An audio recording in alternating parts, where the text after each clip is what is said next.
দেখো একটা বড় হ্যাজাক দেখতে পাচ্ছি, হ্যাজাক, এটা কিন্তু হ্যাজাক দেখতে পাচ্ছ, যে হ্যাজাকে এক সময় আলো জ্বালানো হতো। হ্যাজাক আর খুব একটা এখনকার দিনে দেখা যায় না, এবং ওই হ্যাজাকের মধ্যেই কিন্তু রয়েছে বাঘ রয়েছে, বন্দুকও রয়েছে।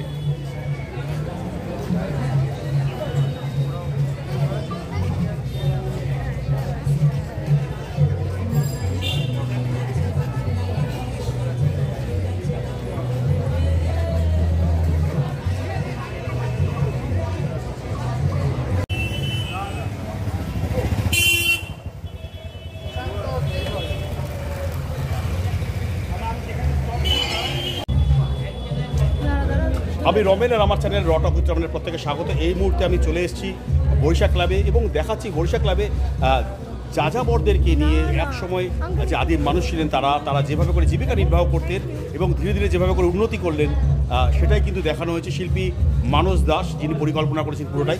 চলো আমি তোমাদেরকে এখন দেখাই যে ভেতরটা কেমন তৈরি হচ্ছে, কেমন পরিকল্পনা, কেমন তার ছবি, সব কিছু। তাহলে চলে এসো, আমার সাথে একটু এসে দেখতে থাকো যে কী হচ্ছে এখন এই মুহূর্তে এই বরিশা ক্লাবে।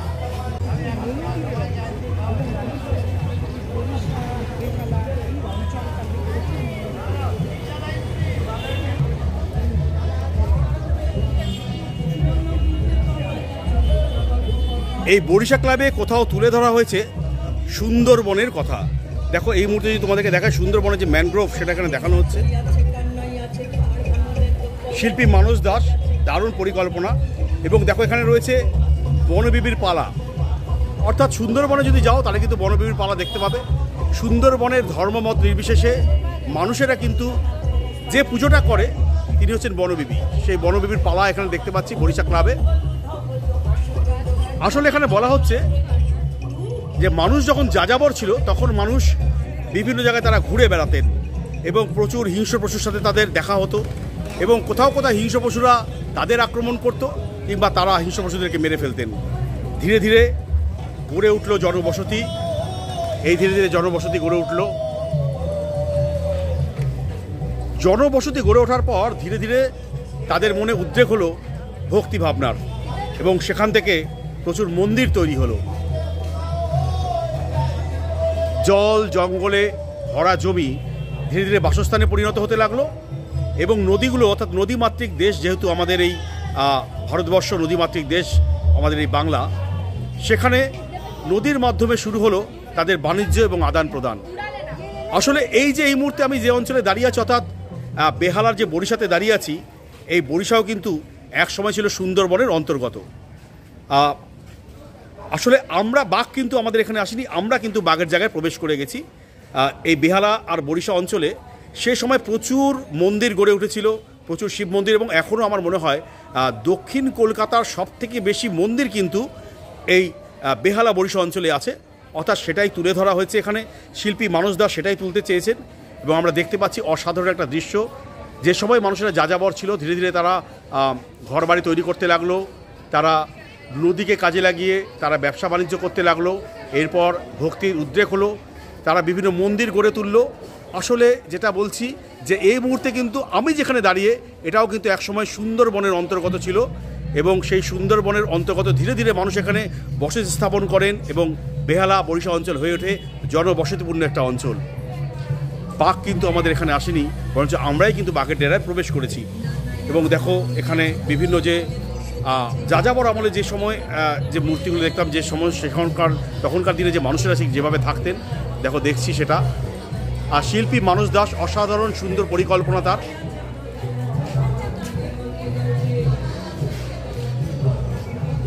এবং সুন্দর একটা থিম সং শুনতে পাচ্ছি।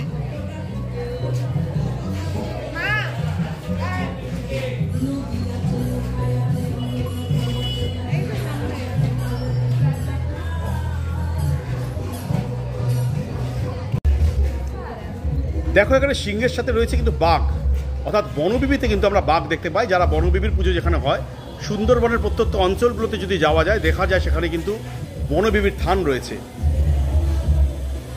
দেখতে পাচ্ছি বরিশা ক্লাবে তারা কিন্তু যে প্রতিমাটা তৈরি করেছে, সেখানে কিন্তু কোথাও বনবিবির আকারে সেটা তৈরি করা হয়েছে, কারণ বনবিবির কিন্তু বাঘ থাকে এখানে, কিন্তু সেভাবে সিংহর যে দেখা পেয়েছে সেটা বোধহয় পেছন দিকে সিংহ খুব সম্ভবত, কিন্তু ওটা সিংহ নয়, আমার মনে হচ্ছে এটা বাঘই। এবং বনবিবির যে থানে যে মূর্তিগুলো থাকে এবং মা মনসার মূর্তি থাকে সেটাও দেখতে পাচ্ছি। দেখো অভূতপূর্ব, সত্যি দারুণ তৈরি করেছেন শিল্পী মানস দাস। বলতেই হবে তার যে পরিকল্পনার কথা, এবং মানস দা অত্যন্ত প্রিয় গুণী একজন মানুষ, খুব প্রিয় একজন শিল্পী আমারও। সুতরাং এই মুহূর্তে দেখতে পাচ্ছি তার যে নিদর্শন, তার যে হাতের কাজ সেটা।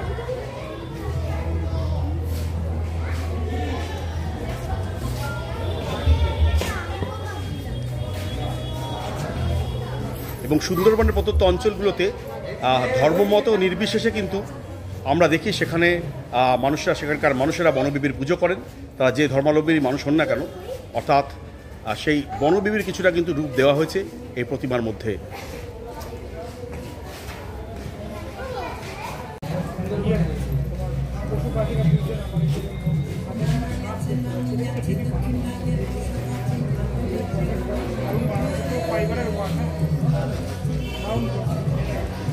দেখো ওপরটা কিন্তু পুরো জঙ্গল, এবং যে আদি মানুষ দাঁড়িয়ে আছে ধীরে ধীরে তার রেভলিউশন ঘটেছে, জামা কাপড় পরতে শিখেছে, হাতে বন্দুক শিকারের জন্য।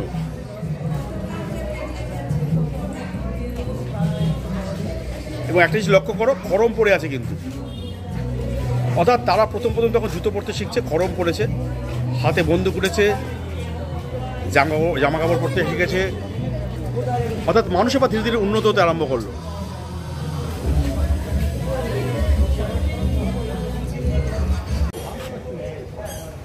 দেখো সেই বনবিবির পালা, আমরা যেগুলো সুন্দরবন প্রত্যন্ত অঞ্চলে গিয়ে আমরা দেখি সেটা কিন্তু দেখতে পাচ্ছি, লাইভ শো চলছে এখানে। অর্থাৎ বরিশা ক্লাবে কিন্তু সুন্দর একটা জিনিস দেখতে পেলাম, এবং শিল্পী মানস দাস যার পরিকল্পনায় চলছে এটা, সেই বনবিবির পালা।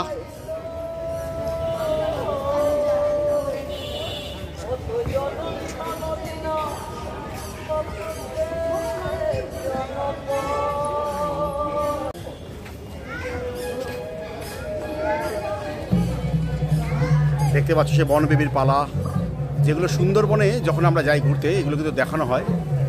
আমরা এখানে কিন্তু লাইভ শো চলছে বরিশা ক্লাবে।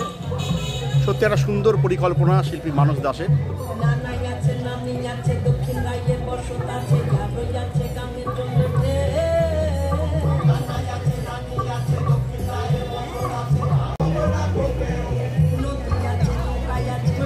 আমি যে ইয়েতে উঠেছিলাম ওখানে হোটেল, সেখানে এগুলো দেখানো।